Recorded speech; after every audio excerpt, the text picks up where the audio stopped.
All right, guys, today is going to be the start of our new unit.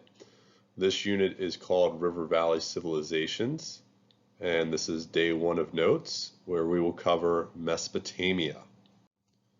So at this point, we're leaving the Neolithic Age and entering the Bronze Age. We're going to be moving from using stone tools and moving towards using metal tools made of bronze.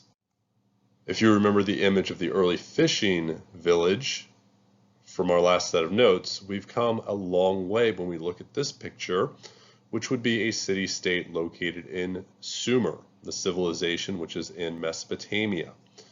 And the structure sort of in the middle to the left, we know the name of that, we've talked about it a little bit. Go ahead and take 5 to 10 seconds to tell us what that is called in the chat.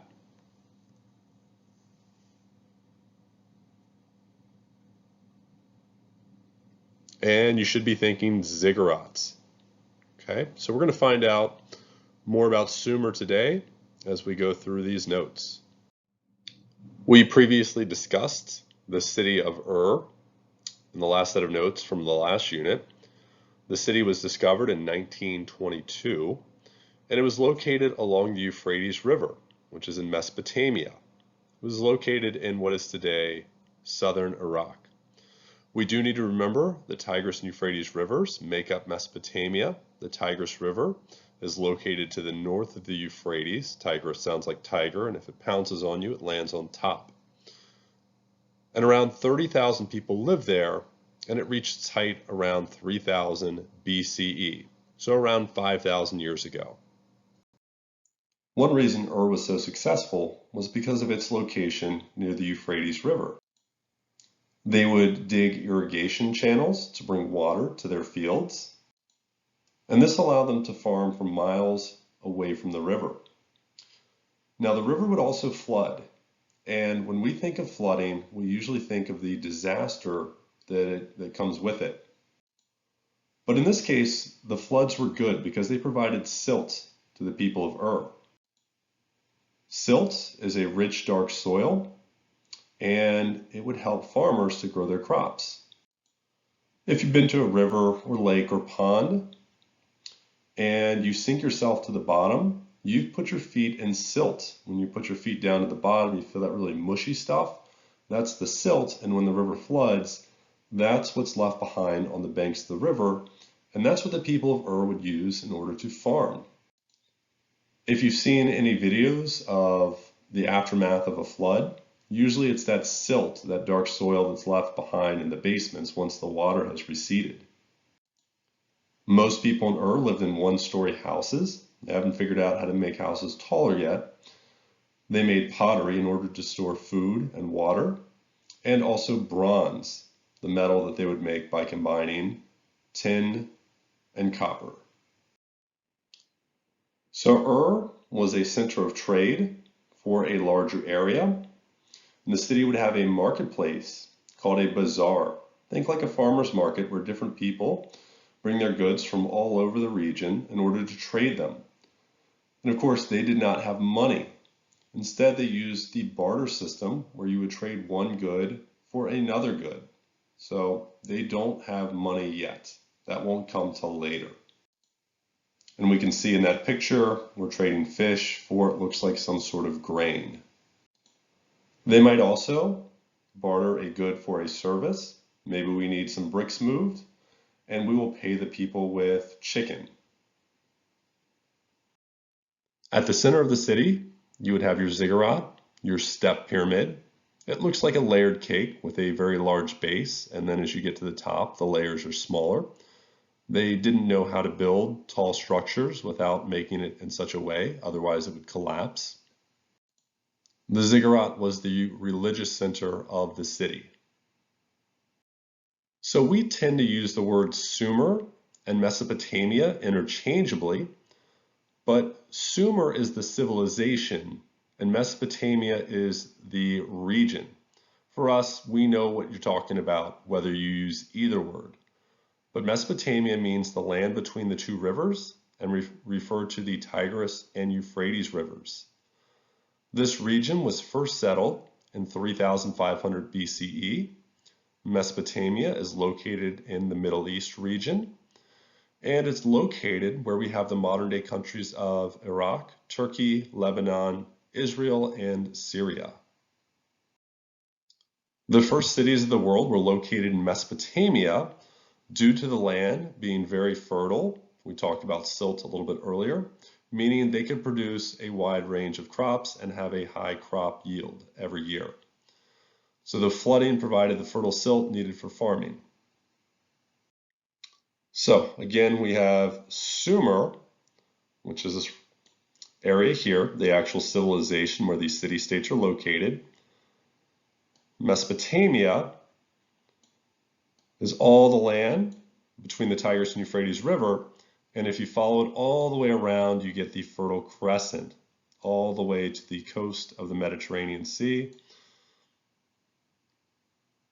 And again, we have cities lined up there as well. And we'll talk about those cities later on. Farmers and herders are the first people to settle in Sumer. And by 3500 BCE, writing makes its debut in Sumer. So we have the first literate society. What was their style of writing called? If you can remember what it's called, jot it down in the chat. Don't worry about spelling. We'll cover that a little bit later.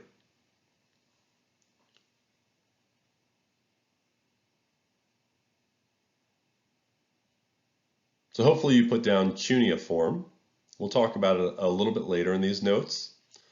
But it means we've moved from the prehistoric age into a time of history, recorded history. Now people are writing down what they're up to, and it gives us much more insight into how these civilizations worked. Society is based on the city and the nearby farmland, and the major cities of Sumer include Ur, Uruk, and Lagash. So a city-state means that the city is like its own country. It's going to have its own ruler independent of the other cities around them. We see city-states in Greece, like Athens and Sparta. Each city-state is made up of the city and then the surrounding farmland. It would be like having just the city of Fairfax, and then the rest of Fairfax County was made up of farmland that people would use in order to grow their crops to feed society. And as we said, each city-state had their own ziggurat, and each would worship their own patron god or goddess. And that's even though they worship the same set of gods for the most part. So a more detailed look at our ziggurat, what it would have looked like in the time of Ur. The bottom picture shows what it looks like today. And you can see that those upper layers have been destroyed, time, weather. It's all taken its toll on the ziggurat. You can see just how big the structure is because we've got this man down here at the bottom. Okay, right at the steps are leading up to the ziggurat. So it gives you some perspective on how tall this thing actually was. Over here in the corner, we've got our cuneiform tablet. We'll talk about that in a little bit. Sumerian society was made up of social classes. Remember when we have specialization of labor and people have different jobs, some of those jobs are seen as high class and some are seen as low class. The wealthiest people were at the top, and they become the nobility. And they're wealthy because they have land. Remember, we don't have a system of money yet. They own land, and when they own land, that means they can have people farm on their land. Now, these nobles aren't going to do the farming themselves. They'll have people do it for them. But because they control the land, they control the production of food, and that gives them lots of power. Most of the people in society, though, are peasant farmers. But there are other social classes. In the middle, you've got artisans and merchants, and at the very bottom, you have slaves. We will be talking a lot about slaves throughout this entire course. Slavery was a fact of life in the ancient world. But slavery is a little bit different than how you would think of it in a US history class. It wasn't based on race. There were other reasons that you could become a slave, such as going into debt, meaning you can't pay your bills. You can't pay what you owe. So what might happen is you would become a slave to the person you owe, or you'd be sold into slavery, and when that happened, that person would be paid for you becoming a slave. And this would usually be a set amount of years. But still, you gave up all of your rights. What's another way that you could probably become a slave in a society like this? Go ahead and take 10 or 20 seconds to come up with some ideas. How else could you become a slave in Sumerian society?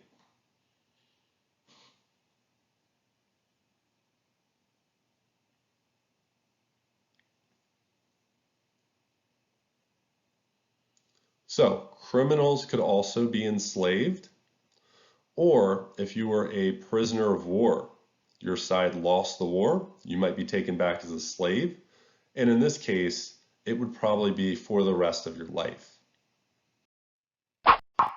So the Sumerian social system looked like a pyramid, like we had seen when we used Egypt as an example. At the top, you've got your ruler, who is the king, along with his priests, who communicate with the gods, and his nobles, who own the land. The next group are the merchants, artisans, artists, and scribes. These are your skilled workers who could become wealthy. Below them are the peasant farmers. And finally, you have slaves at the bottom of society. The economic system of Sumer was based on farming. And when we say economics, we mean system of trade. Their staple crops were barley and wheat, which are grains, and some vegetables as well. With the grains, we can make bread, and they would also use it to make beer as well. But not because they wanted to have a good time by drinking the beer. They realized that this beer would last longer than water, as the alcohol would kill the germs. They didn't know about germs, but they realized they were less likely to get sick drinking beer that might be a little bit older than the water. Also, unlike water, beer has calories, and you need calories for energy. Artisans created jewelry and textiles meaning cloth, so clothing, and also worked with leather. Does anyone know what someone who works with leather is called? Someone who makes leather. I'll give you guys a few seconds to think about that if you know.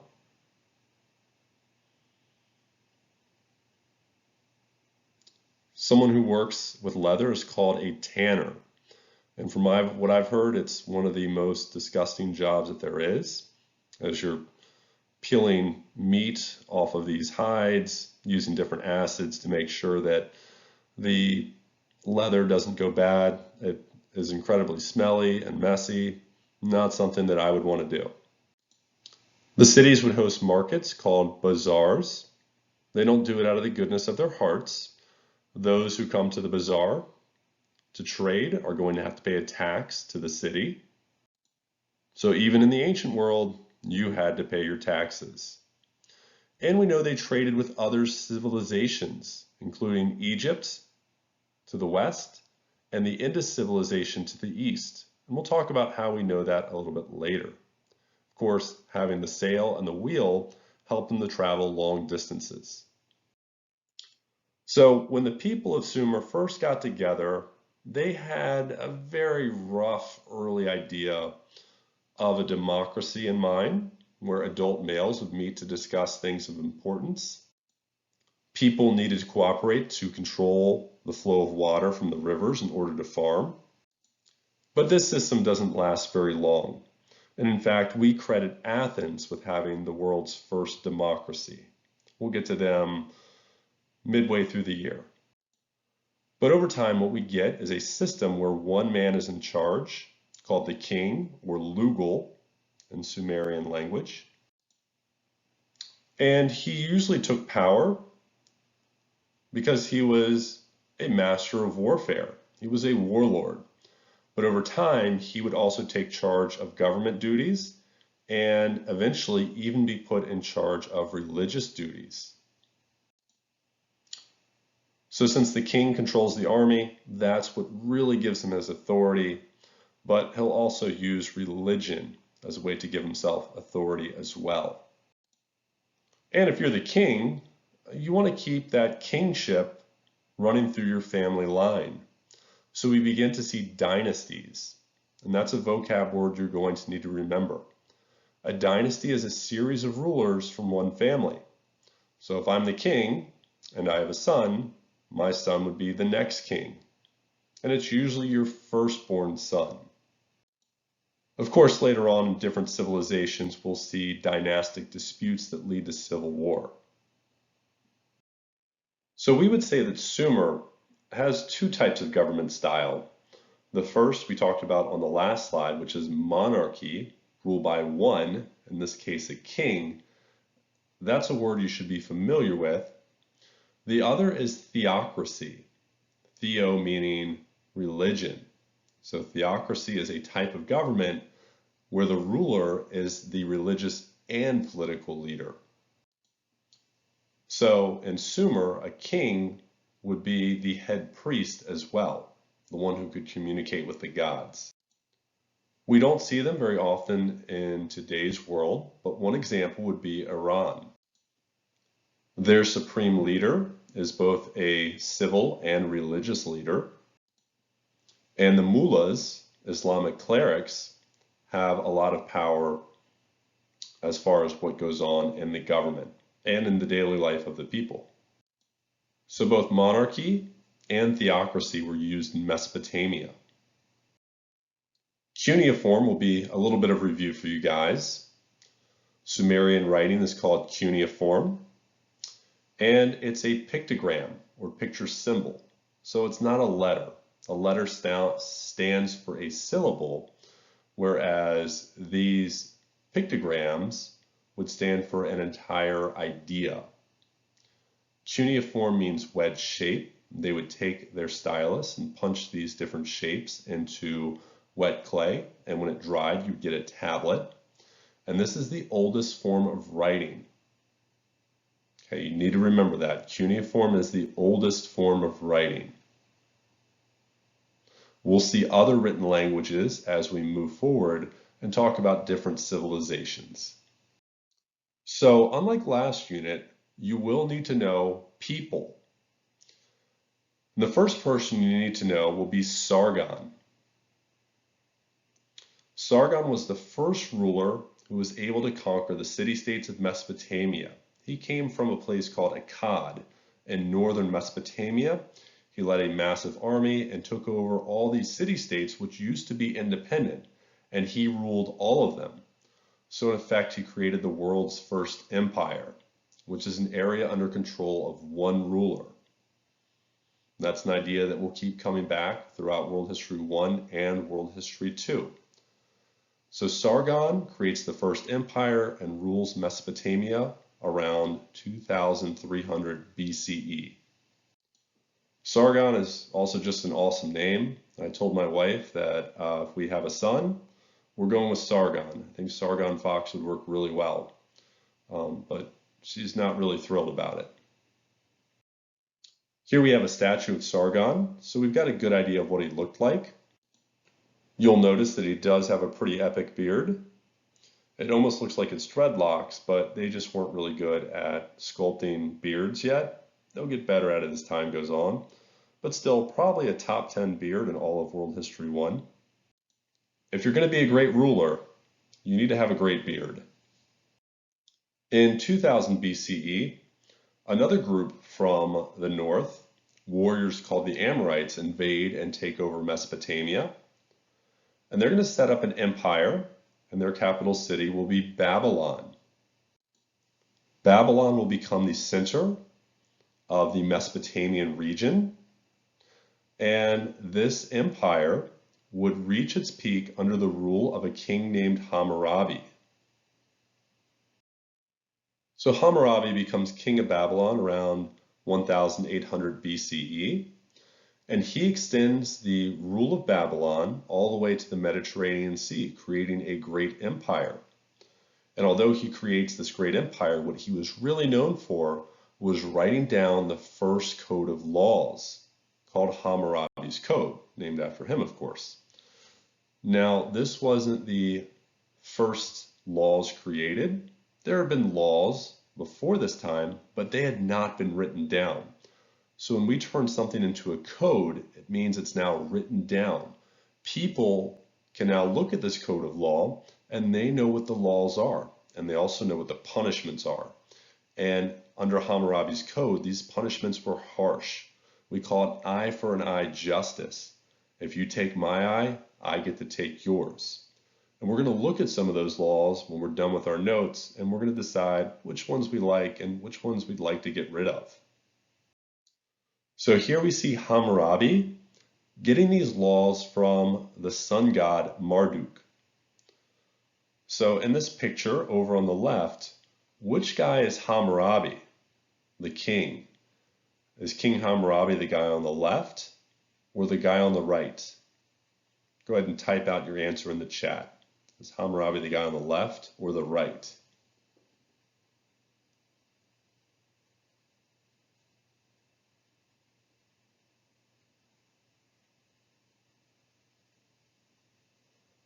And he's actually the guy on the left.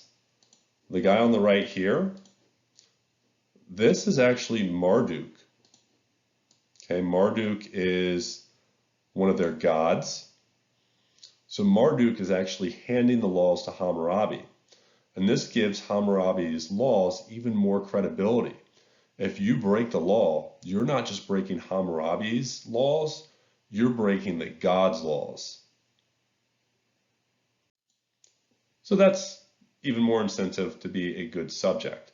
So here we can see all the laws underneath the statue of Hammurabi and Marduk. So here we can see Hammurabi's empire. It stretches all the way from the Persian Gulf to the Mediterranean coast. So it includes the Fertile Crescent. We can see Babylon, which sits right between the two rivers, which would have been the capital of this empire. What is this land to the south called? What is this land called over here? What do we call that peninsula?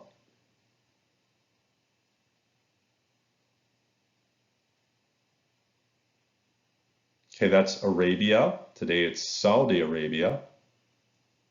Why didn't they try to conquer this region? What's the geography like there?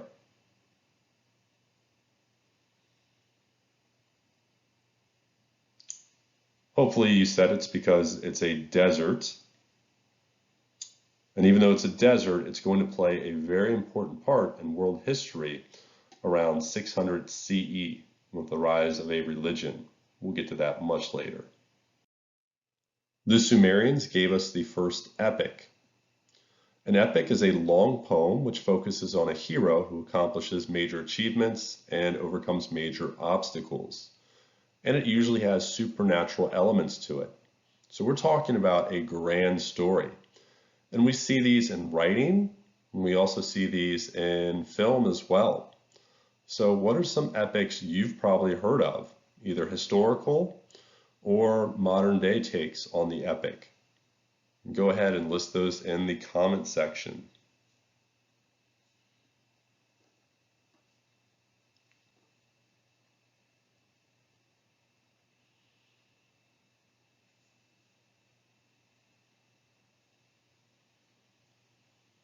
So in film, you've got the Star Wars movies, where you've got a hero overcoming different obstacles. There's supernatural in these movies as well. Harry Potter, the books and the movies, those would be considered epics. Lord of the Rings as well. The Marvel movies, the MCU, all of those could be considered epics, grand stories which focuses on a hero doing battle with evil. So in the Epic of Gilgamesh, we've got a king named Gilgamesh, the hero of the story. And in the first book, he is going out and fighting a monster named Humbaba, along with his best friend. And they win. And in the second book, Gilgamesh's friend dies. And Gilgamesh then goes on a quest for eternal life. He wants to become an immortal. And on this journey, at the end, he finally discovers that man cannot be immortal. He won't live forever, but his legacy can last forever. The stories of which he has done can be handed down generation to generation, and that's what he wants to leave behind. His quest for eternal life doesn't work out for him for his physical body, but his story lasts forever. We're still covering it today. We found this story on 7 clay tablets. We'll talk about how we found it much later when we get to another civilization that pops up in this region. The religion of the Sumerians was polytheistic. Poly means many, theistic means religious, so a religion of many gods. If we have one god, we call that monotheism. So the Sumerians are polytheistic. I would circle that word. Many of their gods were based on forces of nature. They can't explain why things happen in nature. They don't have the science and technology like we do, where we can explain the natural world around us in many cases. The Sumerians feared their gods. Their goal was to please them to prevent the anger of the gods. If things went wrong in society, it was because the gods were upset with the people. So they made sure to make offerings of food and things like that at the top of the ziggurat. And they would burn the food, and this would be pleasing to the gods, they thought. So the king of a Sumerian city-state would also be the head priest as well. This king had religious power along with his political power. We will talk about Egypt next class, and they actually loved their gods. They didn't fear them such as the Sumerians did. And one of the reasons we think that is because when the Tigris and Euphrates rivers flooded, those floods were violent and devastating. Whereas in Egypt, when the Nile floods, it was very gentle and calm. So we think that set the tone for the Sumerian religion. And in fact, they even used the river as a judge in trials for women. If a woman had done something wrong that was against the law, sometimes they would throw her in the flooding river and let the river decide to do what it pleased, whether she lived or died. And that would determine whether she was guilty or innocent. If she drowns, she is guilty. If she's saved by the river, she's innocent. What are the contributions of the Sumerians? They gave us the world's first civilization. They give us writing for the first time in the form of cuneiform. They have the oldest written code of laws with Hammurabi's code. They invent the wheel and the sail, helping them to transport goods. They create a monthly calendar. We're going to talk about other civilizations who create the monthly calendar. And what we mean by that is that they all created independently of one another. And they, of course, need this calendar to try to track when the rivers are going to flood to help them with their farming. You don't want to plant your crops right before the flood happens, so they would try to predict when it would happen in order to prevent that flood from destroying their crops. And instead, they wanted to get the biggest yield possible, and a calendar would help that. They also create the 360-degree circle. Here we have the wheel being put to use in this carving. We've got oxen who are carrying this carriage. So the wheel would also help them to move goods, but they could also use it as a plow to help them in the fields. And it looks like they need to feed these oxen a little more. You shouldn't be able to see ribs. Once again, we see cuneiform, the system of writing in Sumer. You've heard about it like 3 or 4 times now because it is that important. And on the left, we see the development of the wheel. We see that it originally started as one plank of wood, and then they tried to build it with less material, but it wasn't as stable. using 3 planks and strips. And then they cut out holes, and eventually we do get the spoked wheel around 1400 BCE. Okay, so that's it for notes, and next class we're going to cover ancient Egypt.